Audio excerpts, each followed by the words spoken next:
Tim and Joel, call it in the ring. Talk about wrestling. Some of it good, some of it bad, some of the shit we say, some of it good, some of it bad. How's it going, everyone? Monday. It's Monday. Tim, what are we doing? We're late. I know, and I'm tired, baby. I'm tired, baby. Are you tired, comma, baby, or are you tired because of baby? Both. Well, wonderful.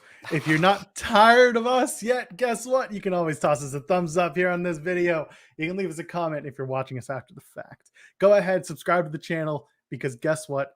We're getting a little bit closer to hitting some more goals that we want to hit, and we would love to bring you and your friends along for the ride. So go ahead, tap that subscribe button. It brings us closer to some fun goals. And also, we got our Discord. We talk about wrestling in the Discord. We talk about sports in the Discord. We talk about music. We talk about food. Mod Mike and Mod Dan do some really cool stuff in there. They talk about all the shows, and so do we. We pop in there too. So go ahead, join the Discord. There is a link in the video description here. We'd love to have your shining, happy faces. Good morning to everyone who's watching us now on a Monday. Tim, it's weird. It's Monday. It is weird that it's Monday. But I mean, I'm on vacation. So are you? Yeah, every day's been Sunday. Lucky. The baby's been born. That's fair. I just flew back from Ottawa last night. I was visiting some family, which was nice. And other than that, I had missed everything. So I got home last night and I immediately had to watch SmackDown. I had to watch Rampage. I very stupidly watched bits and pieces of the XPW show. Yeah, your face says it all. I curled my brow a whole lot over that. It was not. You watched Impact? There's some weird shit going on in Impact. I haven't been watching, but apparently Caleb with a K is wrestling Minoru Suzuki. I saw that. I am stoked. And I saw Sami Callihan, of all people, was just like looking forward to Caleb with a K being killed. And I was like, oh, damn. My God. Oh, I love it. I mean, listen, when there's good stuff in wrestling and fun stuff in wrestling, that's the best. It doesn't always end up being so fun. While I was visiting my family, I went to go watch the Ottawa Senators play professional grade National Hockey League hockey. They didn't do so well, Tim. They lost both games. Well, at least I assume you pay less for the Ottawa Senators than you do to watch the Toronto Maple Leafs lose. So yes, and also I wouldn't go watch the Leafs anyway because frankly I'm just not a fan. No, so expensive too. Down. Yeah. So I went to go watch the Sens. And during the Sens game on Saturday afternoon, I saw a tweet from WWE, and they were like, "Hey, we're going to announce the Survivor Series men's and women's 5-on-5 teams in this thread." Yeah, I thought that was very odd. I was like, "Oh, I guess this is world building to them."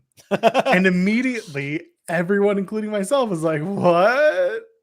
So they went. I mean, we're 2 weeks away, Joel. We're 2 weeks away. Apparently, I forgot. So they go ahead and they announce a new member of each team every 5 minutes from 2 p.m. Eastern until... Is that how you do engagement? Is that even good social media practice? No, it's awful. I mean, at the same time, they're a massive property in terms of social media. So they can do whatever they want. Yeah. They're going to get it. And they did. I mean, you look at the likes and the retweets and everything, the engagement is there, and that's fine.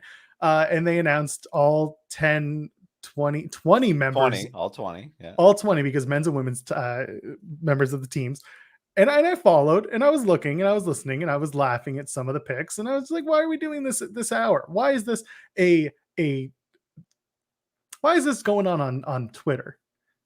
Tim, why is this a Twitter announcement? Why is immediately Ricochet, of all people, was like, no more qualifying matches, huh? Like, their own wrestlers aren't even, I don't know, they all seem a little bit blindsided by it, and they're just like, oh, okay. It makes no sense. They're blindsided by it. That's the perfect description. Vince hates well done steaks because he can't do his own steaks at all. My God. That's why he likes them raw, and he can't even do that right. So we have the 5-on-5 teams. So first of all, I will hypothesize for a moment. Usually the easiest answer is we have our TV money, therefore our TV product does not need to be as sexy and memorable as, say, our social media, which we are currently trying to position for more. Let's just say they're trying to make more money off of their social media. Would you agree? Would you disagree? Is this something that could work as a hypothesis? Or, and again, take out the fact that they should absolutely be making all of their properties useful and not spinning plates. Is this a viable option as to why they're doing this? Maybe. I don't know. Like it's hard to say. It's weird for a company that pulls in revenue from so many different more traditional methods to focus on social media. Like monetization in social media is messed up and weird, and like while part of me is really enthusiastic about democratizing that, and like, you know, if you're creating interesting stuff, these platforms shouldn't just be raking in ad money hand over fist and not paying the people creating the content. But the problem is like now it's just random, like the ads are also the content. Like there are people who are just celebrities for having large amounts of people follow them, and their entire posts are just like ads. So I don't understand. I don't understand what this ecosystem is, and it feels weird to try to fit something like WWE that is more of a traditional business into that. And I find it odd that they would be getting revenue through social media, but they have to be, right? They Like, are. have the biggest, yeah. Like it's absurd to me, and I don't know. The world is topsy turvy. They don't make social media content that engages me, but they have an absurd amount of followers. So I don't know. I am out of touch. And I don't even think it's being out of touch. I think that they know that their social media use and their social media engagement is huge. And they know that it's also in some cases bigger on a live platform than their own live television, which is kind of absurd when you think about it. Yeah, because it's not worth watching most of it. Like I don't. That's right. And if most people are turning to YouTube to watch the clips of the shows they air live for 2 to 3 hours, you know, they do, was it 5, 6, 7, 8 hours of programming a week, 9 if you count NXT UK. There's a lot of programming for them to run through, and no one's watching all of it. No, it's certainly not watching all of Raw, certainly not watching all of SmackDown. And that's the thing. I think they just recognize they don't need to try that hard. Like if you're making more money from like a YouTube 30-minute summary or whatever, like you might as well just go for a few high spots and compile it and then just take that money. Like why work so hard to make a decent TV show? So that brings us all the way back to they have their TV rights money. They clearly don't care enough to do something like putting stakes behind joining a team that has no write stakes. A coherent story over more than a couple weeks. At the same time, what is it? Do they think that putting qualifying matches would take away from the stories they're not telling weekly? Is it like I don't? To be fair, like understand. I also don't care and don't really want qualifying matches. Like that's not a huge draw for me. But it is weird just coming out of nowhere. I would like some, like what I want, again, as I mentioned 1,000 times, and this differs by person, obviously, but like what I would like is stakes and a coherent story. And there's none of that anywhere here. So I'll bring up Mod Dan, who says that going by likes, the highest liked tweet of the Survivor Series team announcements was Seth's with 5,000 likes. And he was the first of all of the announced team members. If I remember, so it sounds like engagement drop off to me. Then, if that's they're just like, I'll wait for the end. Like at that point, everyone was just guessing, or everyone was like, "Oh, this is dumb. I'm turning it off, and I'll see you at the finish line." Yeah, there was nothing there, and so they announced the teams. I, like a stupid, non-professional human being, did not bring them up. So let's bring them up right now. Luckily, it's the pinned tweet. It was the pinned tweet, and they just got rid of it. That's very funny. Well, I know the Raw one, so I can get us started while you're doing that. The Raw one consists of Seth Rollins. We got Finn Balor. We got Kevin Owens. And then we have the Mysterios for some reason. The Mysterios. That's right.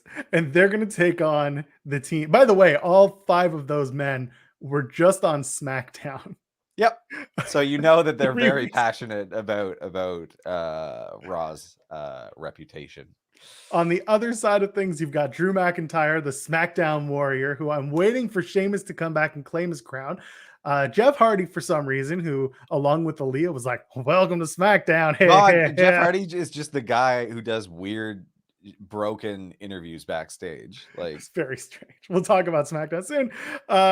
Xavier Woods, King Woods, which I'm a big fan of. Go do the singles thing. Cool with me. Sami Zayn, which you and I talked about before we went live, is in complete limbo. We'll talk about his character. And then we've got Baron Corbin, Happy Corbin, with Madcap Moss in the background. I knew it would. I mean, listen, Corbin was going to be on the team because Vince loves him. So yeah, no shock there. He can't not be on TV for 1 week. Yeah, well, I mean, you know. And then over on the Raw side of the women's match, you've got Bianca Belair. No shock there. Nope. The only star Bianca Belair, or the only real star they've made in the last, like, what, 10 years? Yeah, and there are people who will tell you you're wrong about that. I agree with you, but, you know, here we are. So you got Bianca Belair. You've got Rhea Ripley, which, by the way, is like, okay, so you don't really have tag team women's champions, which we knew. You just kind of solidifying that here. Liv Morgan. We're not going to have a match. Like, yeah, Liv Morgan, who obviously they're trying to do something with again. We'll see if that actually is whatever. Carmella and Queen Zelina Vega. That's going to represent the Raw side. And then on the SmackDown side, you've got Sasha Banks, of course. No shock. You've got Shayna Baszler. You've got Shotzi, who is in the midst of her character shift, which I enjoy, although we'll see. You got Natalya because, of course, you can't have a Survivor Series without a heart. Without Natalya. And then for some reason, Aaliyah. Whoever she is, really, as a person, wrestler. I wouldn't be surprised if Aaliyah or Shayna Baszler are taken out by Naomi and she inserts herself in the match somehow. Yeah. Gotta be. Yeah, I like purple versus blue. That's all it is. Red. The red team is really just the purple team, and I ain't talking about 205 Live. Very strange. Man. It's like Mod Mike is talking about qualifying matches being an anticipation, an anticipatory way you could at least to like figure out what the teams who's it going to be. Like. Yeah. Yeah, there's tons of different ways you can do something like that to build into. Again, it's adding stakes. Like it's a story. It's telling. It's giving you a journey rather than just here you go, eat your slop. Yeah, eat your undercooked steak. And then, of course, we're going to fast forward to the match itself when it happens, and it will mean nothing unless they suddenly address it and decide that there's going to be stakes added to the Survivor Series match. I don't see it happening. Honestly, just put their contracts on the line. Losing team gets fired. I mean, they're going a little meta. They're going a little meta. Like, they might as well. Screw it. So it's really funny because the year that you were talking about your last favorite Survivor Series, and when you mentioned it, you were talking about 2001, right? The Alliance versus Team WWF. I didn't realize that's the one you were talking about. Yeah. Because I thought you were talking about like a 2009, like when ECW was part of things and they did SmackDown and ECW. Oh, no. Not that horrible new ECW. No. When they first acquired, like when WCW first collapsed. Yeah. So for those of you who are subscribed to Fightful Select, very soon there will be a retro review dropping of the 2001 Survivor Series match in question. That's Tim's favorite.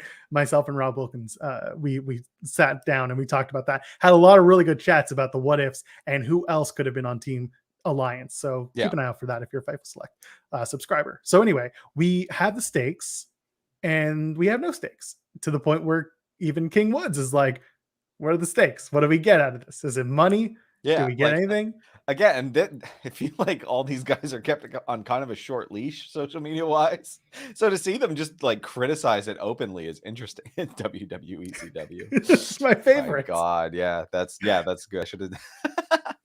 That was the year I thought we were talking about. Yeah, no, thank you. I had stopped watching wrestling like at that moment. That was the moment. That was the only reason why. I just don't. I don't expect them to do anything stakes wise. You and I have hypothesized the idea of doing the Royal Rumble. Maybe the winners get the top 5, so 30 through 25, and then the losers get 1 through 5. I think that would have been fine. We're obviously not going to do that because 10 years ago, 2 months away, and they're not going to like. They can't plan that far in advance. They've proven that much. No, but also I think something that people don't necessarily remember, and I don't blame anyone, this was brought up to me recently. 10 years ago, Vince McMahon said we're past the point of needing the Survivor Series. It's no longer a show that people want. And then a lot of fans, they had their backlash and they're like, no, it's tradition and we need the Survivor Series. And Vince was like, forget it, we'll keep it. But now it's become less of a show. And we'll further prove that. I think we've mentioned this when they dropped the 2022 pay-per-view schedule. And the Survivor Series was the only big event, traditionally big event, that wasn't being held in a stadium. Yeah. Like I don't know. It doesn't matter. Its tradition is the worst justification for literally any human activity. Like it is not a good reason to just do things. Don't be afraid of change, you dorks. Oh, this is good. Mod Mike talking about the best stakes were the year when the members of the team got to run Raw for a week. That was see, that's fine too. That's a great idea. That's not a bad. That's awesome. Like obviously, one guy's just gonna be like, me title shot. Like, and everyone expected five that. of me, five chances I get, 5 matches in a row I will have this week. And there have been great singles matches at Survivor Series. It's just now it's brand supremacy. Now it means nothing. And on top of that, it happens right after the brand split, which is now happening as a premiere, season premiere for both shows, Raw and SmackDown. It just, something needs to change. Something needs to be retooled because it's not working the way they're telling that story. No. There's nothing else.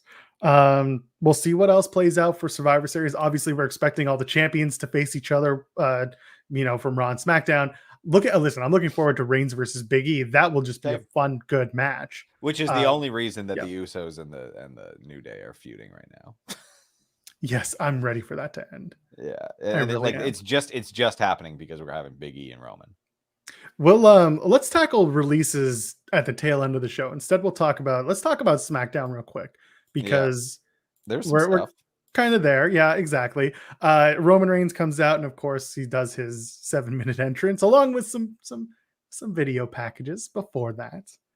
And what does he say? Best part of the entire thing, Pat McAfee, stupid baseball is over. We're back. Yes. I did notice that. And of course, New Day comes out. And by the way, Reigns is just like, this city is irrelevant. And, Brock Lesnar is irrelevant. And Paul Heyman, what happened last week, blah, blah, blah. He cuts down Kayla, which I love. I mean, there's some good comedy between those two. Yeah. And then the New Day come out and they're hilarious. Let's face it. Like, it's a very funny bit. Was good. Yeah. Jiminy. Jiminy. Is it Jiminy or is it Jim? Is it Jim or is it James? And then you've got Jimmy Uso in the ring be like, it's Jimmy. It's Jimmy. My name is Jimmy. It was fun. So they do the bend the knee match, which if you saw the graphic for it, did you notice Woods' face? As if he was upright, he was smiling and happy. If he was on his knees about to kiss the feet of Roman Reigns or bow at the mercy of the tribal chief, he was just looking all mean and upset. Yeah, it was like, that's good. It's good. It was a good graphic. It's funny stuff. Yeah, so I don't mind that. Listen, it's a through line for an episode of SmackDown, which is something I like to see, and it was fun. And Reigns is back, and he was running around naked on an island for a week. Sure. Yeah. Naomi and Shayna Baszler have them another match. She wins the match. Naomi wins the match. Plot thickens. And then out comes our friend Sonya Deville. And she's like, I didn't win the match. You did something wrong. You touched a rope. A rope, even though you clearly didn't. And then the choke out. Sure, whatever. Don't know why they did it. This is fine. It's just it's not going anywhere. Like it's just there's so much treading water week to week that it really cheapens the actual because this is overall one of the better storylines they have running through SmackDown right now. Well, what is this going to lead to? If it leads to Naomi turning and joining Roman and the Co, what's the point? Like that's not going to happen. It's going to be a one-off match, Sonya versus Naomi, and then Naomi will fade back into obscurity. So the reason I'm putting this up is because they had a very positive, very awesome opportunity to have Shotzi as a face, and they turned her. And now I can actually argue that they gave her one of her best promos, delivery notwithstanding, but the best content for a promo that she's ever had. True. And that's because they addressed my concerns about the tag by removing it from her because it's like, you can't have this. I still don't understand how she's a heel. She beat up a heel and she's just like, no, I want to win. I don't nothing she's done is bad yet. Like, And that's the thing. Is she gonna break? I mean, she already broke when she took out Sasha, who's not a face, but again, apparently not is a face, and cost her a match. So like, I don't understand. So this is what I'm saying with Naomi. They're going to keep having her look stupid because she's a face, and then what are they going to do? They're going to turn her heel. She's going to beat Sonya Deville, and then what? What do we do? Yeah, I don't. It just seems like faces aren't allowed to have intelligence or self-respect. Like, Biggie So, aside, that is it. Like, you know what they could have done with the Survivor Series teams? They could have put Naomi in and then have her get taken out and Sonya join the match. yeah, sure. Could have been as easy as That's an that. advancement. That's a big like piss off. You know. And they've done something like that before. Like they did that. It's not, again, nothing in wrestling is original, but at least it hasn't been done in a few years that Yeah. it would have worked. Mhm. It was just very strange. And Yeah, that's the like, thing, that builds you, like, that's another, like, you know, thing along the timeline for Naomi versus Sonya, ultimately leading to, you know, a Royal Rumble or a WrestleMania match. Like, if you Yeah. want to cost her this big opportunity. But no. it's a chapter that we didn't get. Xia Li is coming to Okay. beat up Tony Storm and then be off TV for another Exactly. month. Yeah. I assume she'll be on the first SmackDown after Survivor Series, beat Tony Storm, and then who knows what'll happen. Ridge Holland's interviewed, and he's got his big dildo bat, and he's like, Mhm. I love Sheamus. I really like Sheamus. Sheamus Which is my is like, favorite. this is a strange beginning. Yes.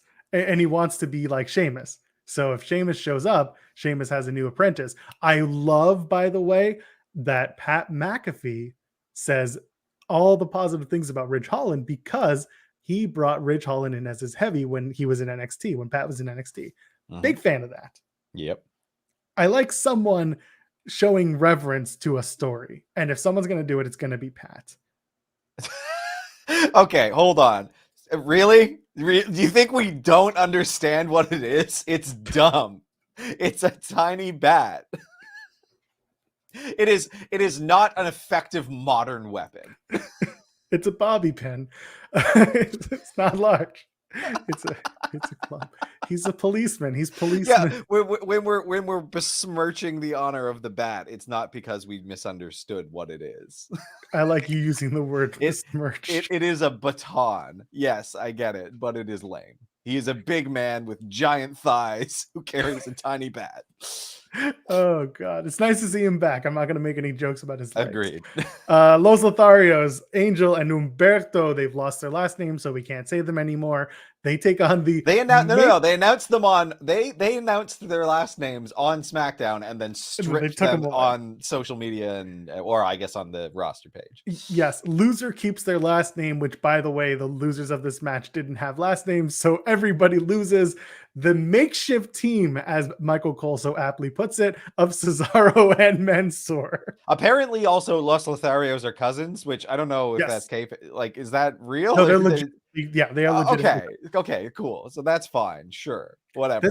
I don't care. It doesn't matter that they're family. It really has no impact on the story. But thank you. I guess cousins who play together also fuck together. Is that what their gimmick is? Like, I don't know what's going on. God, it's dumb. We're gonna go after Aaliyah next.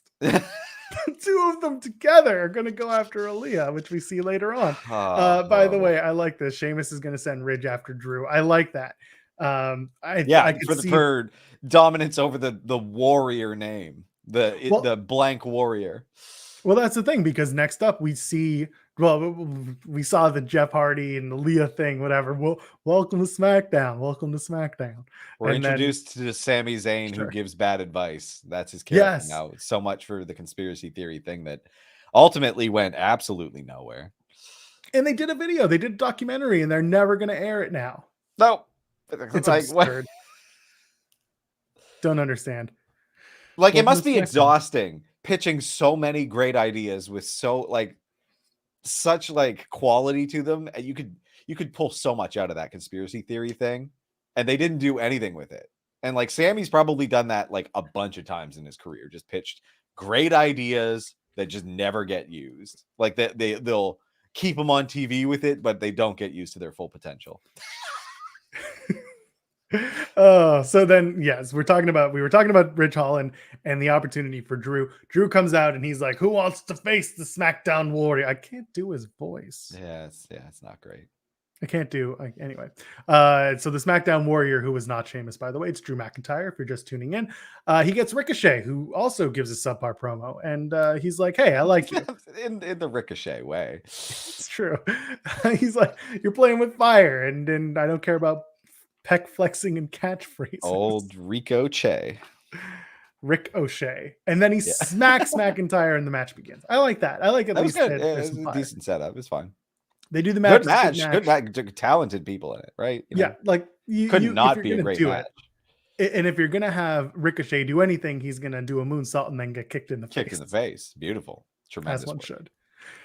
And Drew McIntyre gets the win. And I like the idea that they're building up opponents. They're doing something for Drew where he keeps getting new guys and he keeps getting tougher and tougher opponents and longer matches. This one longer than the match he had last week against Mansoor.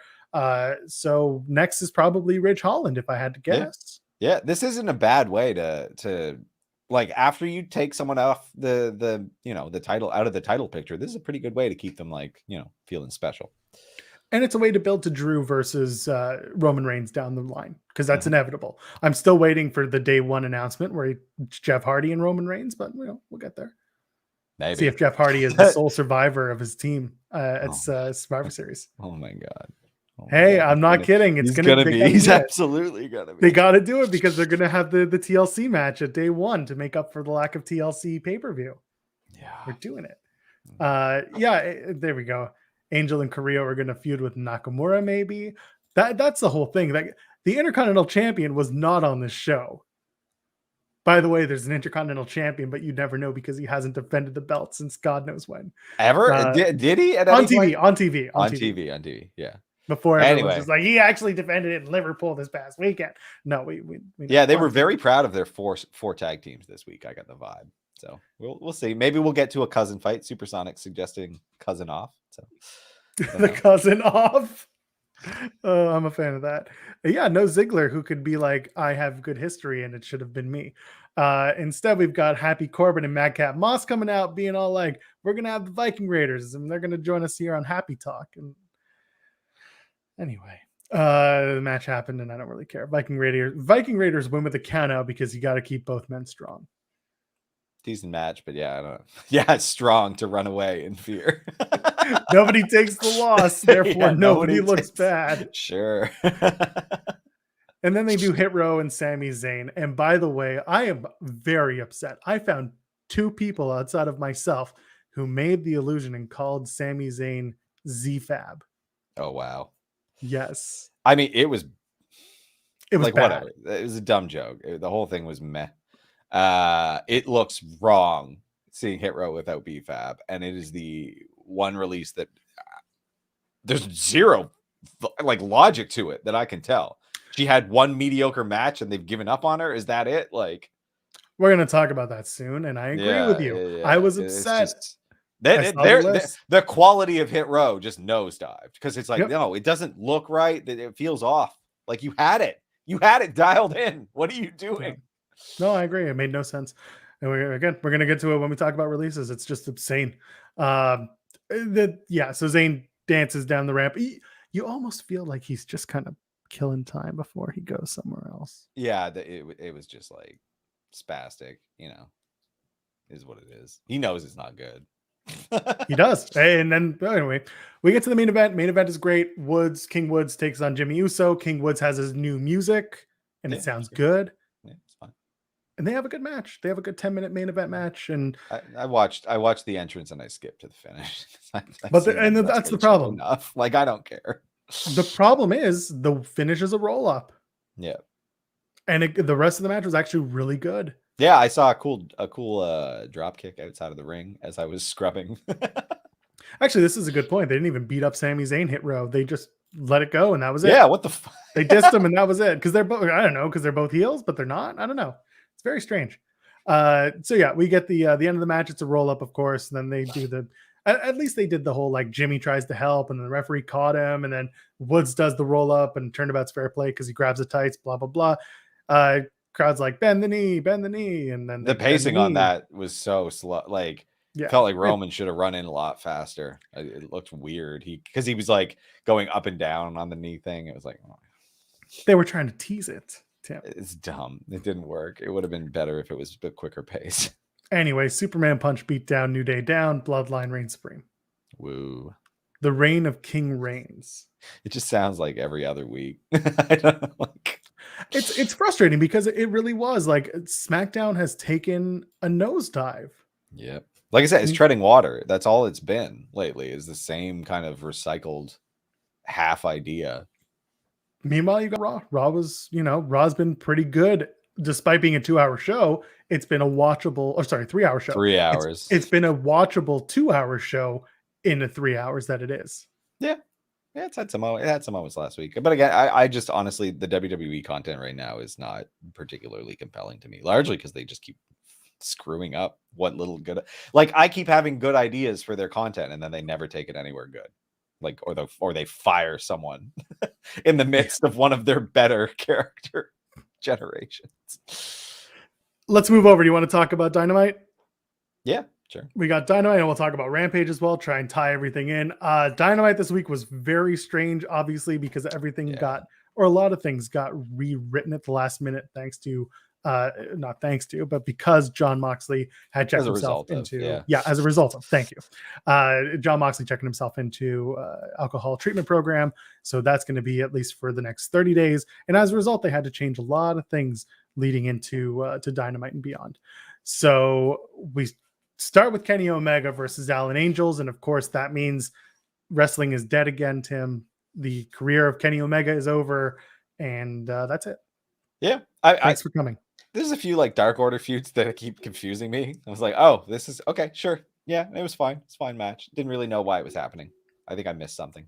But I mean, you remember the thing from last year, right? When they were taping stuff at TK's, not TK, at the gym. QT Marshall, thank you. They were taping all the episodes of Dynamite at QT Marshall's gym, and they did this match. Oh, and not everyone, but a lot of people were like, Kenny Omega is the best in the world, and he gave this new guy, Alan Angels, that we've never heard of. He hadn't joined Dark Order yet. He gave him too much, and this match went too long, blah, blah, blah. It was like a 6-minute match. So, yeah.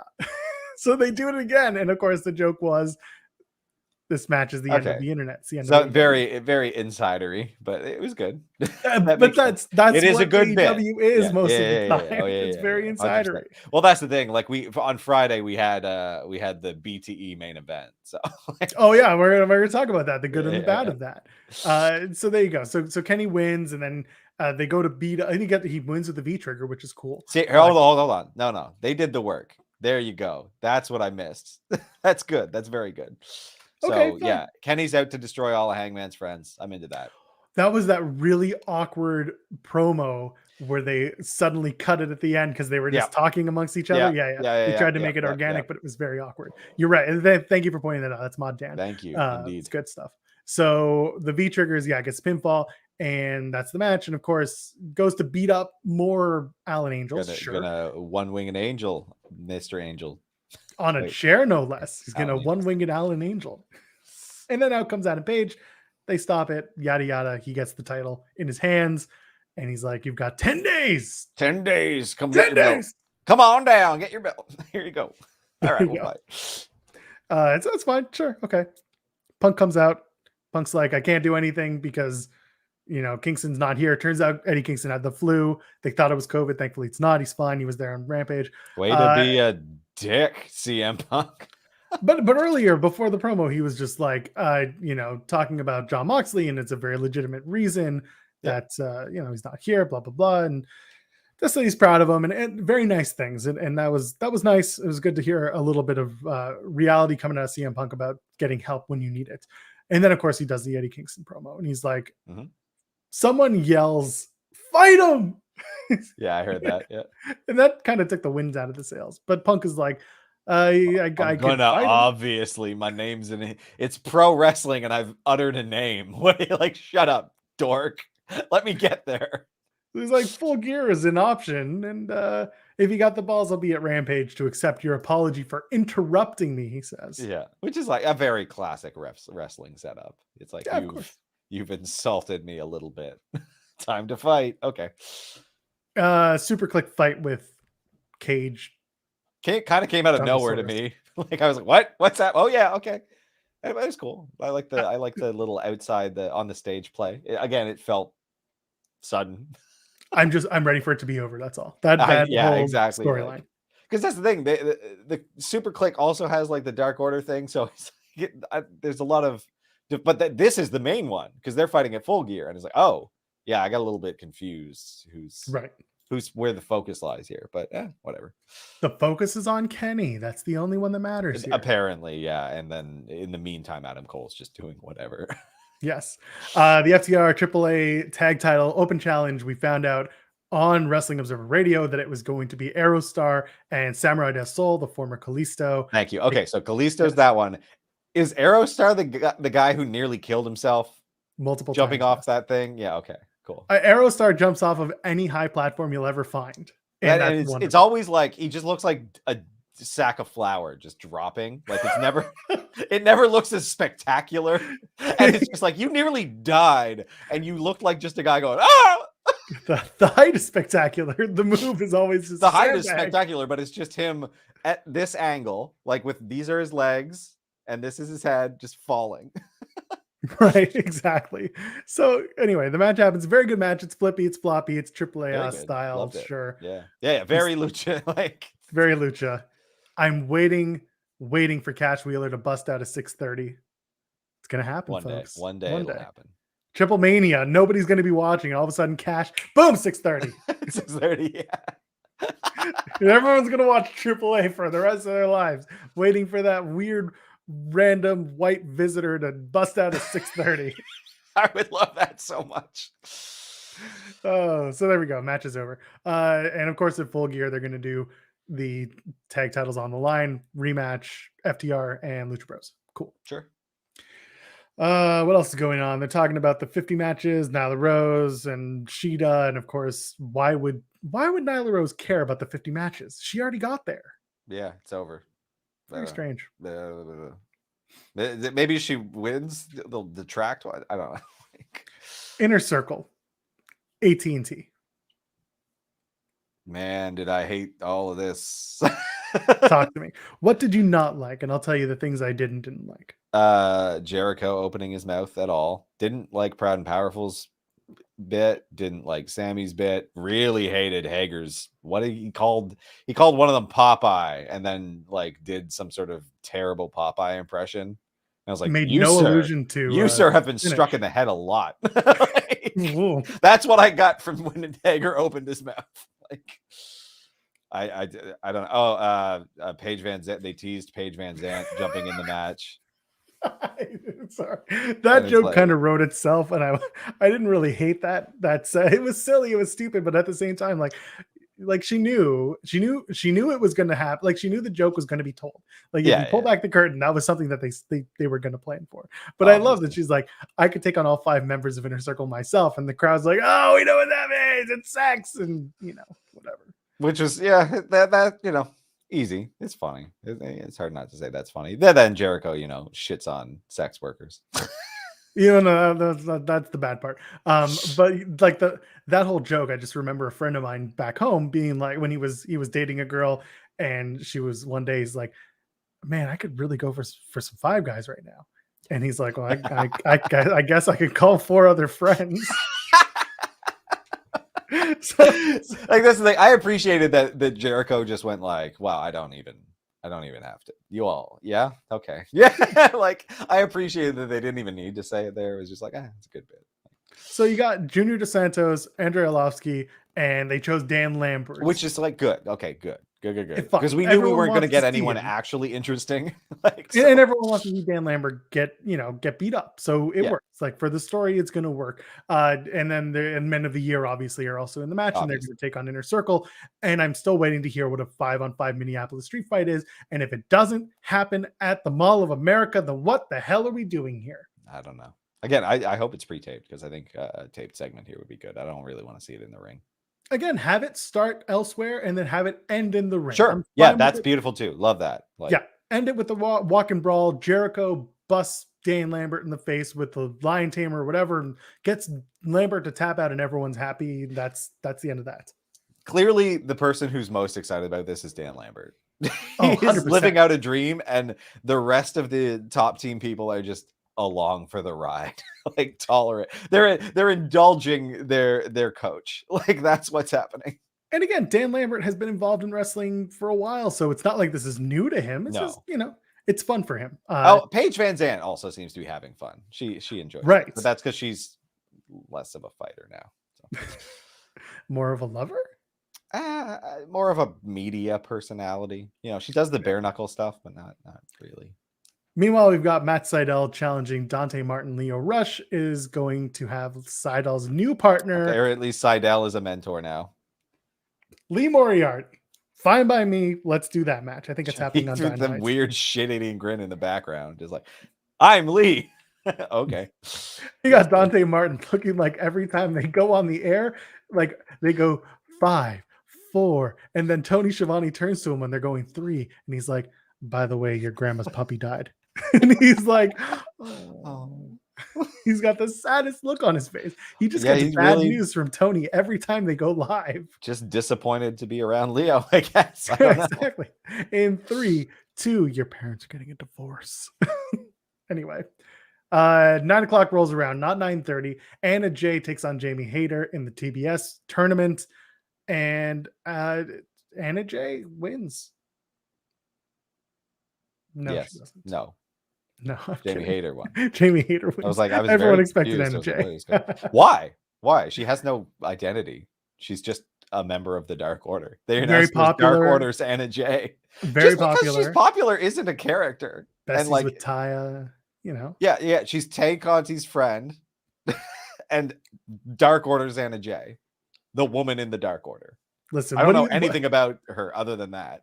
What's Tay Conti's character, and she's getting a title shot? I also don't agree with that. I don't think neither one of them have done the work to get as much play as they get. I think there are much better, more talented like women wrestlers on the card who spend most of their time doing dark. So yes, I agree with you, and I do wonder what they're waiting for. They called her the Queen Slayer before she was Dark Order's face turn. Yeah, I remember that. Girl. She had that one. Didn't she do Victoria's finisher? Or she did something. No.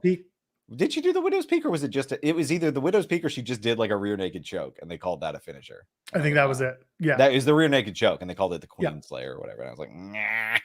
Anyway, segment of the night goes to MJF, comes out, and Darby Allin is having a seizure from the top of the building for some reason. He's just shaking on camera the whole time. And they cut a good promo. I mean, listen. I thought this was a bit samey. I thought MJF's promo this week was a bit like a treading water for him. It wasn't bad because he's so talented. But for me, it didn't hit as hard. What made it all worth it was that excellent sprint through the crowd. Yes. Like all of that was worth it. Like, take as long as you want if that's what you end with like, man, he hit it hard. Looked great. That clothesline over the barricade. Max looked like he hit like his back was just wrecked from that going over. It was good. That's really what I remember from that segment. That is the best part for me. By far. Like so good. Yeah. And those two at Full Gear, they will go ham on each other. They will absolutely just go for it. And I'm fine with that. Oh yeah. Okay. Yeah. Anna choked out Brandy. Yeah. Which is why the Queen Slayer. See, they started to give her a character and then they just put her in the Dark Order. Yes. Cody takes on Andrade. Malachi Black is banned from ringside, and he's like, I don't care. He's like, I do whatever you want. Yeah, these rich mother. Malachi's like, whatever, I do what I want. Yeah. And, that's his new character. He's the South Park version of himself. The match is fine. I don't remember much of it, to be honest. I remembered Cody attempting to do things like the Cody Cutter. Still slow. Yes. Arn and Tully had a little stare down at the end. I was like, we gonna get an old man fight? What? Stop teasing this. Like, one, I don't want to see it. Don't do it. But like, if you're gonna do it, stop teasing it. Yeah, FTR stops him. They come out and they smash Cody's head. They bonk his little Andre- noggin and he goes unconscious with, Yeah, again, a very slow tope. Andrade pins Cody. That's how the match ends. And FTR and Andrade are beating up Cody for a while. And then Lucha Bros come out. They take their sweet ass time. Good for them. And they stop that from happening. You could tell this was one of those moments where they were kind of overbooking everything. Yeah. Wasn't much going on. A little bit here. It's just like, and I mean, they also had Andrade paying MJF.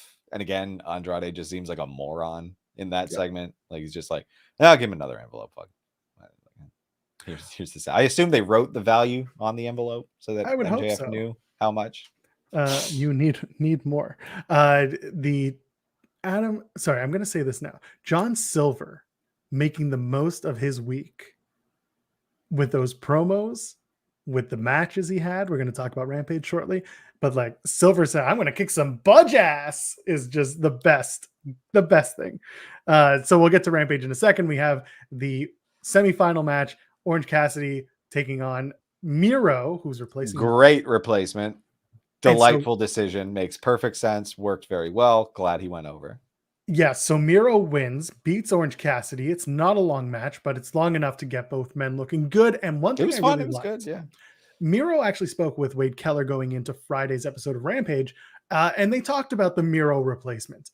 And one thing that TK said that, like, in my head, I was like, oh my God, that's perfect, is the idea that Miro has been so upset that his God has forsaken him, dropped the title, put him in a dark place, but maybe this is Miro's redemption because his God wants him to go after a larger calling, a better calling, the world title. Yeah. And that's fine with me. Tell that story and I will follow along for the ride. Miro, Danielson at Full Gear, going to be a good match. Yes, very good. Can't wait for that. My God. They're going to beat each other up. Speaking of Bryanson, the Americanson Dragonson Bryanson Danielson takes on Anthony Bowens of the Acclaimed. Which I was like, wait, Rampage. Why is this happening? And then the Acclaimed walk out, and I was like, oh, that's why this happened. The rap was good, which is rare. You don't always hear me say that. Match just for that rap, I swear to God. The only reason they did it is so that they could have just one line. The one line about his father-in-law, and that was great. See, that's how you do it. You got to punch up. That's right. That's how you do it. So, a good match. Again, very simple, very easy. And, Bowens gets the shit kicked out of him. And Danielson wins. And he wins with the label lock. So there you go. There you go. It's good. Poetic. Danielson's not using different submissions for everyone. He's repeating them. So I think not for this one. Yeah, we've cycled through them all over. now. Yep, it's over. It's done. I'm sorry. Bryan Danielson's no longer an important member of the AEW roster. I'm sorry. That's it. He's spent. Yep, that's it. He's just going to be red chests and label locks. That's going to be Danielson for forever. CM Punk and Eddie Kingston have a really good face-to-face. And it didn't start out that way. What are you going to say? It was good. Weird. It felt raw. Like, because it was like chaotic at first. They were talking over each other a little bit too. The crowd was being irritating. I was a fan of that. They had a really good tete-a-tete, if you will. Talking about baggage, talking about, who holding people to a higher standard because of the people he associated with when Eddie was coming up. They talk about Samoa Joe, they talk about Homicide, and that just like sets off Eddie Kingston. Talk about Amazing Red, all the independent guys, and called CM Punk the lowlife. Yeah, and they got into it, like it felt like a fight. It was good. I'm really excited for this match. And this was the way to tell the story real quick. Short build, very solid. Why don't you fight me? I'll smack that smirk off your face. Like that was very, very good. And like the don't when he touched him, I was like, that's a real fight thing. Seeing that. So it was a good way to get to this match, which was not expected. Again, I'll go back to the TK interview with Wade. He was asked about the notebook, and he says, "Oh, that was nothing. That was just me scribbling notes. The actual thing was on the other side, which I was hiding. But whoever did it," and I'm like, "Come on, man, just say you got God. Just say you got God. Just admit it. Please admit it." He ain't Well, coming. no, because most of the matches on that list are ones happening. Like Indeed. things changed because of Mox, and things changed because of the way they had to play out. Yeah. Should have been Wardlow. I'm just saying, Punk versus Wardlow. I'm good without that. This is fine. That's right. Whoa. Yeah, That's I a saw that. comment. Goodbye, spam. Love it when bots show up. More Christian Cage stuff. I don't care. Yeah, I'm the sorry. same I just thing. read Just again. like tough guys. Okay, good. Street fight though. Fine with that. Fine with the Yeah. match. Sounds more. It gets me more interested in this match, or not street fight. Falls count anywhere. Thank you. Yes, I was Functionally going the to say same. two in one night. We're going to be a little too much. Yeah, but that's fine. Like it gives me more. I'm more interested in a 6-man tag that has some stipulation to it when there are so many 6-man tags. Yes. Bunny Red Velvet TBS tournament match. It's fine. It's Wrong person one, but I get why they did it. I Well, thought you Bunny know- looked better in this match than Velvet did. Didn't last long. yes. And again, Bunny's been getting her reps in as well on Dark, and so has Red Velvet to a certain degree. Yeah, It's good. Red Velvet's finisher boring. But you don't like the final slice? Yeah, the final slice. My Get God. it? Because it's such such a boring identity. because it's being, Red Velvet like the cake. like, So the final everything slice of about cake. her is cake based. And Yes, that's not a good character. Stir it But, up, like, yeah, my friends. there's a lot of moves in wrestling where it just looks like it would hurt the person delivering the move, and like this is one of them where like the person's head is cradled by the back of her knee and she just slams her knee into the ground. It's like, okay. So now that all the quote unquote qualifiers are done and now the next step All is all these other matches. what they called them first round quarterfinals, and I was like, that's how you know your bracket's too stumpy. Yeah, Thank the you. overdrive. It is the Thank you. overdrive. That's how I knew it before when I was playing the like SmackDown versus Raw games. It's also a Cody move. It's an MVP move, but it was also a Cody move. And Red Velvet is very much in the Cody, not just the Codyverse, but the Cody. Maybe that's why MVP has knee problems now, because he kept slamming his own knee into the mat to finish people. Always work smart, kids. That's the moral of the story. So we get to the main event. By the way, that segment with Mark Henry and Adam Cole and John Silver, hilarious again. I like that they're now turning the Mark Henry interview into a meme. It's perfect. It's time for the main event. And people are chanting it. That's beautiful. You've done a great job. You've used Mark Henry appropriately here. I wish you'd change Ricky Starks out, but it's fine. Did you notice that while he was saying it, John Silver was also mouthing it? Because that's who he's the best. Like, God, he's so good. Oh, stupid. What a stupid little shithead. That's my favorite. Framing in this segment, awful. They should have had a third member of Dark Order rather than just Reynolds so that they could have similar framing. But I guess we'll do a medium shot on them, and then we'll do a like medium wide shot on the three. It's fine. Anyway, okay, I'll take it. You know what? That coming from that background, I will absolutely give you that. It could have been shot better. But it's time for the main event. John Silver and Adam Cole. Bay. I love that on AEW's website, every time that Adam Cole comes up, hashtag Bay is next to it. I don't know why. They have a match. And by the way, Silver, they go ham. Like they have a really good freaking match. It was good. And they did address the concerto as I see being called out in the chat. Like they made it a part of this, which is really, really good, because I saw some people whining about that before when the match was announced, and no, they handled it. That was good. I do like Silver saying, I beat you last week dressed like Bambi. Now tell me, you were talking about the BTE main event. Go ahead. Yeah, because this has nothing to do with anything going on. Like, I guess because Hangman and Kenny are fighting, but it's like, no, they're still involved with this whole other ass feud with Jungle Boy and Lucha and Christian. So like, it is kind of weird to do this diversion, but this is all based on BTE.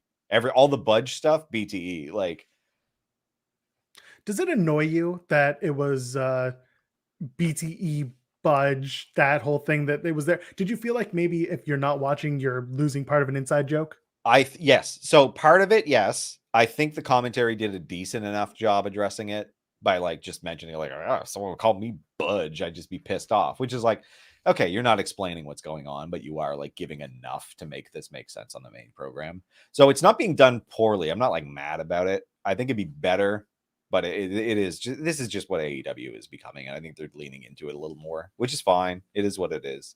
I just wish I didn't feel the need to watch BTE because I don't care. That's fair. And again, we just had a whole conversation about how WWE handles their shoulder content with their socials and the good and the bad of that. And it's a very similar conversation with AEW, how they leverage their shoulder content. Even Roads to the Top, which I know you watched every episode.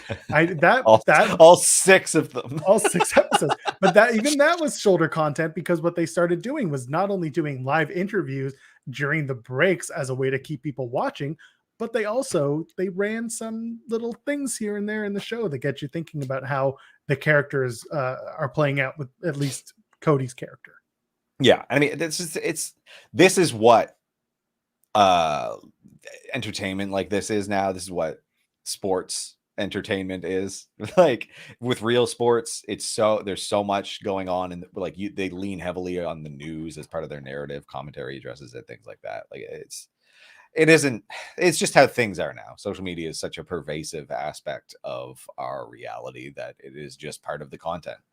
And like, I don't know, I'm not obsessive like a lot of people, so I find it difficult to try to care about all of this stuff, but whatever. It's not leaning on it so heavily that I feel alienated when I watch just the 2 shows. So they're doing an okay enough job, and it's heightening the content for other people who are obsessed. Yeah, that's fair enough to me. And again, I'm someone who watches, so I watched the shoulder content. I didn't watch Roads to the Top like you did. I instead paid attention more to BTE and I don't watch Dark. Like I don't watch Dark. I'll sometimes watch Elevation if there's something interesting going on in my world, and I can just kind of focus on 2 different things. But otherwise, it is the way that their content is being marketed. It's not just the TV shows. They have other stuff for you to consume, and they want you to consume it. So that's Rampage. Adam Cole gets the win. It's a very competitive match, and John Silver looks good in defeat, which is something that you can't talk that down. Yeah, it was really, really good. Unfortunately, on Thursday, we had some releases from WWE. Just a few. So quite a few. So again, giving you the where and the when. So I was traveling Thursday. I missed the quarter conference call. I had heard some of the numbers and saw some of the slideshows, and I was like, cool, they're making money. That's the WWE way. They're happy to make their money. That's great. And I had also heard rumors that they were going to release people, and I said, surely they're not going to do it right after a quarterly call, are they?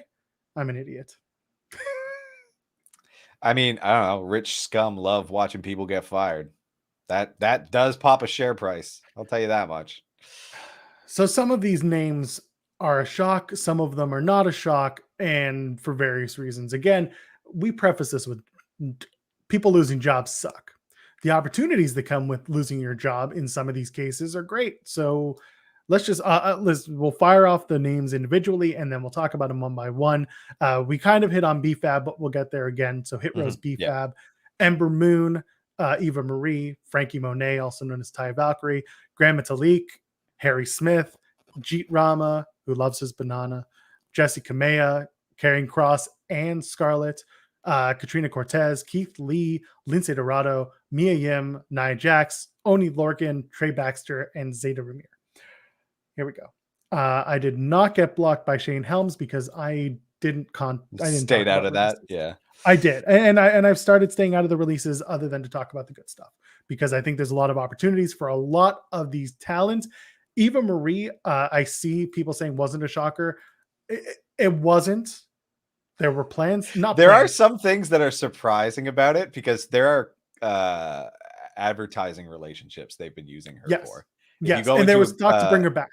Yeah, it's confusing to me, because she's on like an energy drink sponsorship linked with WWE right now as well, which is like, what the okay. Like, I mean, I'm not surprised she isn't good, but yeah. So Ember Moon was both not a shock and a shock. Yeah, I think some of these are simply kind of sort of sexism, kind of sort of body image things that I think WWE is still dealing with.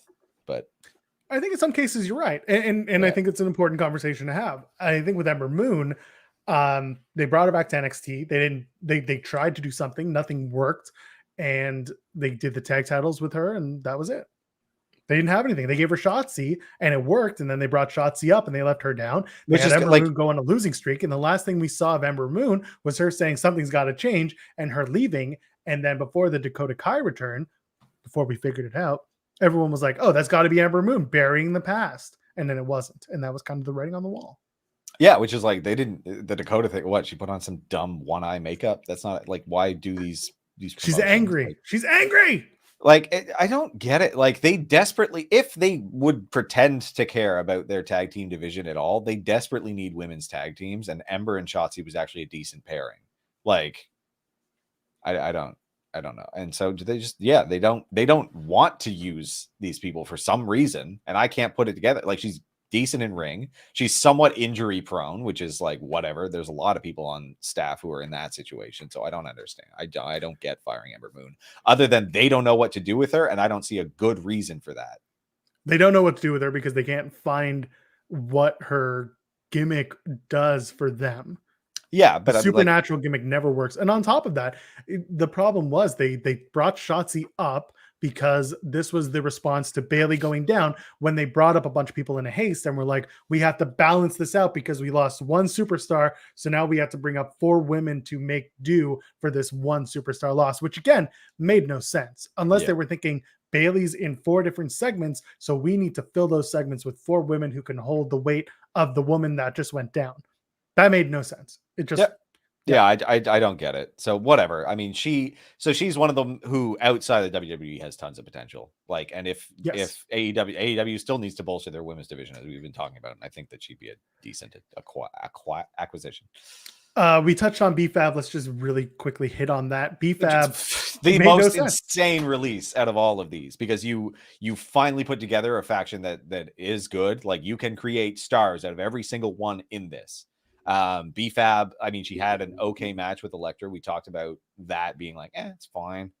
Like, needed work, but you guess what? You have a PC to work things out in. Exactly. Like, that's the entire bloody point, and she would have gotten better. Like, it's dumb. It's baffling. And again, it just destroyed the entire visual appearance. Like, it needed to be 4 people. Like, it doesn't work. It just doesn't work. Like, now Hit Row's nothing, and it's not going to be anything. They're going to have to replace her with another woman. Like, no, that's the thing. It would have to be another woman, and have stupid. To be an like, equivalent. You had it, and you had someone with the right look for it and the right everything. Like, it's crazy. I don't know. I don't understand. Did she piss someone off? Like, it makes no sense to me. Frankie Monet, someone in the chat had mentioned that she was a shocker. She wasn't a shocker to me. Once NXT 2.0 came about, that was, again, writing on the wall. They didn't do anything with her. They had her she got beat. They had her do the first one of the 2.0 match against Raquel. And even then I was like, you either give her the title here or it's over. And that's exactly what happened. You could have put her on Raw. You could have put her with her husband. They could have done Miz. She didn't need to be in NXT. She's one of the most accomplished indie wrestlers out there. And it's really, really frustrating to see this. Like, and I mean, she's blindsided because she took the time to get here. She built her cachet outside of this so that she'd be in a decent position when she did come to WWE, and they still screwed it up. You put her in the finishing school and you have her move up as fast as they can. She could have lost to Raquel and shown up on Raw the next week, but they didn't, and that's what that is. I mean, we pitched the Miz, Monet, Morrison, and Maurice thing. Like, yeah, and I see that her husband was in the UK too. Yeah, the timing sucked all around. It doesn't like care. The interpersonal, and they don't care. Grand Metalik could ask for his release. He asked to be let go. Yeah, no one's upset there. I think he's over the moon, quite frankly. Harry Smith, they haven't done anything with. They had an idea, and then the pandemic hit. But again, the pandemic's been around for over a year. You brought him back. You had one dark match. You had a promo, and then they didn't do anything. Yada yada. That's it. Harry Smith. Yeah, I don't care. Really know this guy, buddy. Go wear your shitty Trump 2020 mask somewhere else. Bye. Is he not British? I just assumed he was British for some reason. No, his dad is the British Bulldog, but other than that, his dad is the British Bulldog. Okay, yeah. I don't know who this guy is at all, so I don't. Ridiculous. Jeet Rama, like I said, will always have the banana. He was Banana Rama, by the way. And then you get it. He was in a squash match last week, and now he's fine. Yes, well, he wasn't a squash. He had a good match against Boa, and then Boa became the new Mei Ying or Sting. Boa Sting. Yeah. Listen, I'm going to say his name 50 times now. Jeet Rama is 40. He has a lot of potential as a coach. He also was brought in originally for the expansion to India, which of course, pandemic. This one makes a lot of sense then. That is not surprising to me. And I don't fault them for that. This one makes perfect sense. Like, and that's the thing. Some of these are shit to get off the pot. Like Jesse Kamea, I feel bad for going back to Hit Row. I feel bad for Swerve because they're a couple and it sucks. Couples get split up. This happened a bunch in these releases. Jesse Kamea, though, wasn't really doing anything. Same thing, Robert Stone brand. That one's a bit, but like, yeah, why decimate the Robert Stone brand, though? I thought they had decent ideas for it. They could have, like, all it is the writers. Jesse Kamea was fine, and it's important to have, like, she's tall. She's very tall, and having, like, some level differentiation on your roster is kind of important. Like, she seemed like a capable wrestler, other than, I think Indy's tall, too. But. Again, should have got off the pot. And also, we saw what happened this past week on NXT with Robert Stone on his own, and it's just as entertaining. He needs to just be moved up to the main roster. Give him Ricochet. Ricochet needs a mouthpiece. Put him and Aaliyah back together and have Aaliyah hate every minute of it. Sure. Hilarious. That sounds great. And it gives you, slowly you'll get to understand who Aaliyah is. Yes. And they're not going to do it because, let's face it, yeah, listen, you could put that's the thing. Like, I think they did it. I don't think it has anything to do with her. I think it's just the writers not knowing how to do anything, it seems. So, like, this is just lazy. She seems capable and fine. Like, I don't understand. I don't know. I have my feelings with her. And I think it was, again, you're brought in as a developmental talent. You either fit their mold or you don't. And I guess for whatever reason, we don't have the insight. Therefore, she got released. I don't know. I feel like their mold is becoming increasingly unpleasant and dull. No, but like, you there's can't no keep story. Everyone. There's no character. You can't keep everyone. And again, I'll go back to that TK interview with Wade. TK said it himself. He's like, there will come a time where we will have to release wrestlers from their contracts in AEW. That is what it is. So someone, again, we're going to argue about Jesse Kamea that nobody gave a shit about anyway. Nobody gave a shit about Jeet Rama. You certainly didn't care about Katrina Cortez. Here's the thing, though. At this point, WWE's roster, aside from all of the shit in the UK, feels thin to me now on the main roster. I feel like I'm seeing the same 13 people again, over and over again. So, I don't know. There's room to build characters. They're just not doing it. And I see, like, they have no tag teams. That's fine. They also don't care to put together tag teams. So which is frustrating. Why would you put them in a floundering pot anyway? Why have tag title belts? I agree. That's the other if they don't want this, just get rid of the belts entirely. Get rid of the division, because, like, I'd rather that than have divisions with 4 tag teams. Katrina Cortez, who then announces, she came here at 18. Her visa is going to expire. She's the one. She was wearing a mask, and during the you've seen her on TV. She wears a mask, and she's the only masked luchadora that you've ever seen on WWE. Yeah, she had bad gear. And I was like, oh, that's a shame. Why isn't someone helping to make better gear for her? So she's 19. She's from Chile. And we'll see what happens to her. Listen, just like anyone who's an international talent, they get released and they don't have an opportunity to get their visas in order. Yeah. And it sucks for her. She's young. That's immigration. It's rough. It is what it is. Again, I'm not going to blame WWE for an immigration issue. That's a U.S. issue more than anything else. Your green card. Again, I don't know. The U.S. isn't that bad as far as anyway. Canada's pretty rough with immigration. Just saying. I'm going to take some of the lessers before we hit the heavy hitters. Lindsay Dorado. Now, I love Lindsay after this weekend, and I feel awful that Lindsay Dorado can't wrestle for another 90 days. Because he got himself over this weekend. He sure did. That was easily my most favorite thing to follow. So did he get fired because Grand Metalik has to be let go? I think he was ready to go too. Yeah. Like, he had this stuff in there, but it was just like, oh my God. So for those of you who don't know, Lindsay Dorado had a bit of a back and forth with someone from the internet wrestling world's father. And he basically said, don't let the door hit you on the way out. And Lindsay was like, oh, hell, I won't. He says, I'm fighting this jiu-jitsu tourney in Orlando or wherever in Florida. I'm going to get you a ticket. I'm going to get you a parking pass. Show up 4 p.m. We're going to fight. What does that guy do? Win the tournament. He wins the tournament.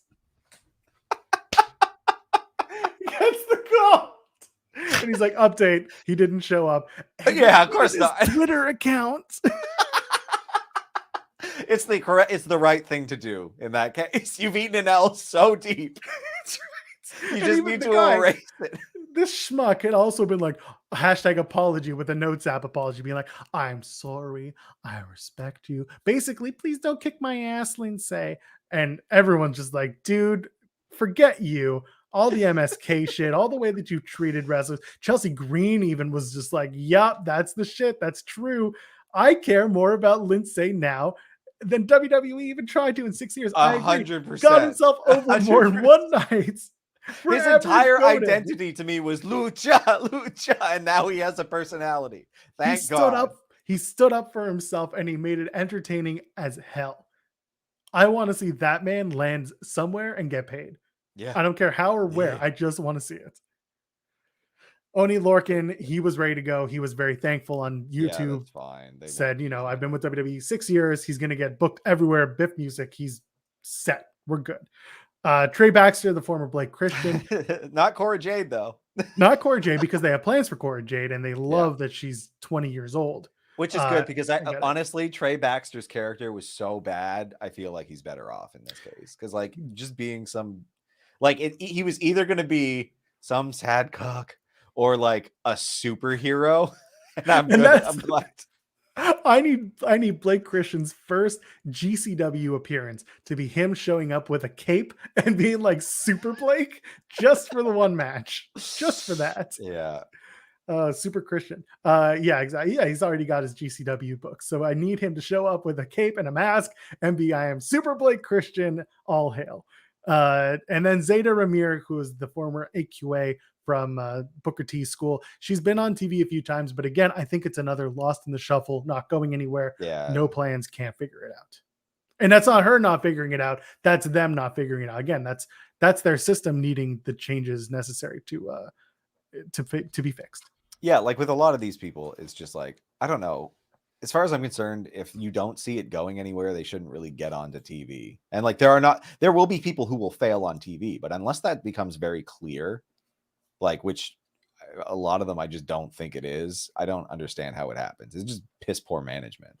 Like, to me, this seems like bad business, because you're just wasting money signing all these people, and like, if you can't consistently get the people that you bring in up to where you're going, like, there's going to be things, but it shouldn't be you just release 20 people constantly. It's just a waste of money, which I saw some rumors about this being like a cyclical thing, which is like, okay, that's a waste of money. Like, you don't need to hire all this indie talent. You really don't. Like, let them cut their teeth on the indies and just scout better.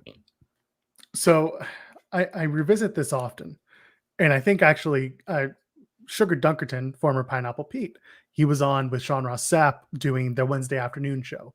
And he mentioned something that has since become an article and a very good talking point. WWE is, and I've said this myself, and I'm glad he said it himself, WWE is a drama, and a ring just happens to be there. I say it's Shakespeare in the round. The wrestling is secondary. It doesn't matter. It's the story that they're telling. The indie wrestler does not matter to WWE. The character that is larger than life and gets over with the crowd, that does it in WWE. Then they're drawing from the wrong talent pool, in my opinion. They are, they and should that's focus on actors and theater people before they, like, specifically theater that's people. What they're doing now. Oh, okay. Well, no, they're still pulling in athletes. Like, they're pulling in athletes, but they're taking them in and saying, we're giving you the opportunity, which is the line they've always used. And then they're either saying it works or it doesn't. And we get rid of you if it doesn't work. You look at Braun Breaker, you look at Tony D'Angelo, you look at some of the, you look at the way the talent's going, even Cora Jade. Cora Jade is trying to find whatever she is, and she's still young. So I can't tell you that I like it when people lose their jobs, but I can tell you I see why they lose their jobs the way they do. Why they make the decisions to move on. Here's the thing. I don't understand whose responsibility it is to develop a character, because you have staff writers, and like, these writers aren't writing anything that's very good. It's not the delivery. Like, Tony D'Angelo's over because it's like so stupid it's entertaining. Like, I don't understand. And that's complete luck of the draw. It has nothing to do with that. Like, if you brought a wrestler and he was completely wooden in his delivery, like, Okay, cool. You hired a wrestler rather than an actor. You got lucky that this guy has some charisma. Like, you should be going after theater students who are, physically healthy and willing to risk their bodies, I guess. Have you ever met a theater student who was in good enough shape? Let's be Yes, honest. most of them are actually very fit. It's They're because they do a lot of wiry at body work. best. Yeah, wirely. They're not ripped, but that's Well, the that's thing. what they want. They want Vince both. McMahon wants like big hard men who can act, and there's no Nice. overlap there. There really isn't. Like, action movies don't have good acting. Like, And so this is Ma Dan talking about the rumor about NXT deals being 6-month tryouts, and then after 6 months they reevaluate. That's fine with me. that's good. That's a bet. That at least you're laying it all out there. Like, don't do these weird things and just eat the costs, because it's a waste of money. Like, these weren't people whose contracts weren't renewed. These are people who were let go of their contract and they're just still eating costs. Like, they're paying 90 days for some of these people to do nothing. It's bad business. Like, and they should be punished by shareholders for that, but they're not being, because it's because the money because it's a outweighs- weird stock to hold, honestly. But That's true. But I mean, it holds quite well. It doesn't drop. It doesn't I know. fluctuate as much. Again, it's because lunatics with more money than sense are the ones Yeah. are the main shareholders of the WWE. But I'm not going to disagree with this. Like, don't offer people 3-year deals and then screw them. It's shitty. 100%. Like, It's very shitty. But like, I can only pull from what I understand and how I see the business. I don't see it the way that some people, and the people who get big mad over someone losing their job and being super offended by it, I don't understand that. yeah. The volatility of wrestling is always going to be there. What And they you can't need, say that everyone is bad. Like, you can't say, oh, WWE bad because wrestler fired. Unfortunately, No. everyone gets Yeah. fired. That's just what the I way would it say is. is that they're not doing the work in the performance center to get to where they want to go, and it confuses me. Like, sure, release all these people. That's fine. Sure, focus on the youth mandate, which to me makes sense, because if you're going to pull in people from all walks of life, like, you have to mold them. So you have your wrestler trainers already, but you need to kill this good old boys club, because you need to bring in people who have nothing at all to do with wrestling. You need to start bringing in television acting coaches, like a lot of them, because you're like, no one is good at it on TV, and it's getting very irritating to me because I find it extraordinarily boring. Like, so you need acting coaches, you need actual decent cinematographers to make this like look a little bit better, because it's all going to be about angles and cuts, not jumping around 300 times per second. But and you need a lot more just physical fitness people, because you're going to need, like, you have the wrestlers who can do that, but I think you should start bringing in more gymnasts and stuff to at least vary the move sets, because it's getting very watered down. Like, you need people to come in who have an outside perspective and create new things. So bring in gymnasts, much more of them. Like, I actually really like that idea. You bring in the American Ninja Warrior crowd, even. Those people are the ones who are doing the flips and they're doing that cool stuff, but they also have to act. And again, this is what AEW does really well. And I'm not going to make this an AEW versus WWE thing, because it's not. It's not. The one thing that AEW does well is that they tell their characters, hey, you've got a character, go out and build on that character, and our coaches will continue to help you build that character. Which is fine. And that's sink or swim. That is sink or swim, because I know at that point that it's on the wrestler, and if they flounder, they flounder. Like, that's at least on them. Whereas here, they're given a shitty script and they're told to go out and make it work, or they're given nothing at all and they're told, you didn't make an impact, which isn't fair. And that's it. So meanwhile, on WWE, everyone has a part to play that is being created and developed, and I use the term very loosely, by one, maybe 2, 3 people. And if those characters are not being developed to the satisfaction of those 2 to 3 people, then they're done. They just let them boop, boop, bye. That's it. Yeah, and if there you go, there's the American Gladiators crossover. That's an option. Start using it. We have 5 heavy hitters, and then we'll go home. Yeah. The first one is Nia Jax, and then the New York Post article that came with it about vaccination status. Oh, the New York Post. I know, and I was the first one to be like, guys, it's the Post. This is a source. It's the Post. But there's some they still do stand, as gross as those publications are, they at least stand by some journalistic rigor. So you can trust that there's facts here. Jax took to social media and explained that she was on a mental health leave, that she had asked for more time off, that nothing was ever kind of figured out, I think, and then she was let go. Honestly, I think Nia Jax was over it. I think so too. I think she was Like just done the amount of anyway. bullshit from fans on the internet Yeah. and just like screw it. The joke I made was Nia Jax is going to go open up like a pet grooming store, and she's going to do great at it. So who knows? Nia Jax again, like not a huge loss on television, but I think a I lot of don't think people so, liked her yeah. as a human being.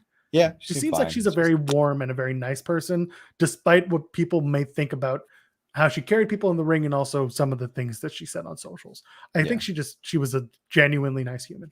Yep. So there's that. Mia Yim was never on TV. Just a after wasted NXT. opportunity because like Very they much. didn't know what to do with her, but whatever, she'll be fine. Like she Yes. again, another please AEW, just pick her up immediately. Like you need her in your women's division as far as I'm concerned. Great on Up, Up, Down, Down. Continued for that content. I would love to see her continue doing some of that. But of course, if she's going to go elsewhere, then if she's going to go elsewhere that has TV, then she's probably not going to be there. No. She's still the Up, Up, Down, Down champion. So there's that. Taking that belt and she's running Vacant. away. It's vacant now. Yeah, that's right. And I've seen, a Mia Yim versus Diamante match. Sounds good. Do that. I'd like to see that. And then, of course, with Mia Yim out the door goes Keith Lee, unfortunately, as well. He afterwards says, Bearcat So long, was not Bearcat. my call. Yeah, not surprised. Walk that back right quick. Yeah, because again, like, I don't know, your entire identity is just growling now. They've really, like, they don't give a shit about you. They didn't have a plan. I wouldn't be surprised if there was some resentment being harbored over the long COVID situation. He was out for a long time, and it's vile. Shitty, very shitty. That's very WWE. This is one thing that I will forever have a problem with, and that is how they hold grudges over the most ridiculous things. Yeah, but whatever. He is better off literally anywhere else. He's so talented. Like, yeah, and again,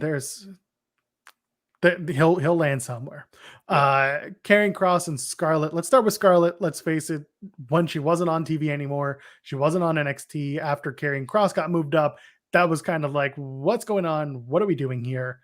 We didn't see her again. It seems like there's just no respect for the character work being done in NXT by the people who are putting together the main shows.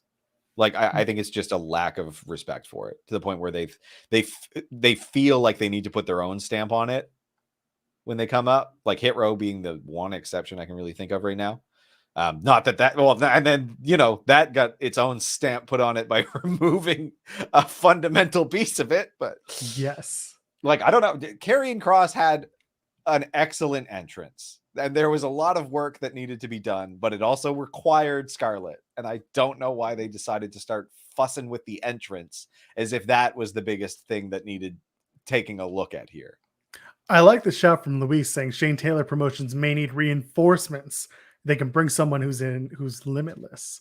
I like that idea. Keith Lee and Shane Taylor Promotions, sure. Right, as send them over to GCW. Start doing some of that. I'd like that. And then Karrion Kross, we saw how that played out, and boy, did it play out the way no one expected. I can't tell you I'm shocked. No, I can tell you. I can tell you that I think it's silly. It's dumb. It's a waste. Again, a tremendous waste of money and energy and resources. This is bad business for, like, and I don't have too many strong feelings about Karrion Kross other than dope entrance, bro. But like, this was just a waste of money. Like, yeah, they put a lot of energy into this for no reason. And for their own fault. Like, it had nothing to do with him. This had absolutely nothing to do with Karrion Kross. Kross already having a promotional video ready was something. I agree. There's definitely something to that. I don't know what happened. There might be something backstage that explains this a little more. But. Of course, there always is. There's always something that we're not privy to, we don't hear. But of course, people lose their jobs. We talk about it because it happens quite often. And they keep putting it on. They keep putting these people on TV just before they stop being employed for some reason. Yeah, I think we're going to learn. Talk about it. I think we're going to learn more as the days go by, and people will openly or not so openly discuss it. Again, going back to that Wade Keller TK interview, Wade flat out asked TK about vaccination statuses amongst wrestlers, amongst himself, And I think that's something that's very poignant information. Go out of your way to listen to it. It is VIP audio, but it'll be released soon, I'm sure. And also, I think Fightful's been doing articles about it, so we'll see. Until then, I think we got through it. Tim, where can the kids find you on the internet? They can find me at TimStoneP, TimbStonep on Instagram, Twitter. And the show is at Tim and Joel Pod. We're not hard to find, timandjoelpod.com. Subscribe to us if you haven't already. Tell your friends about us if you haven't already. Go ahead, toss a thumbs up on the video. Leave a comment if you're listening or watching to us after the fact. And I am at Joel Pearl, JoelPearl. On Wednesday, we'll be back at noon. We're going to go down. We'll talk about Raw. We'll talk about NXT. We will preview AEW Full Gear and Dynamite for that night. And then we'll be back on Sunday at noon Eastern. We'll do a watch along Saturday over at twitch.tv/FightfulGaming, the whole 9 yards, yada, yada, yada. Ladies, gentlemen, friends beyond the binary, you know how it goes. We'll see you in a couple days. Cheers.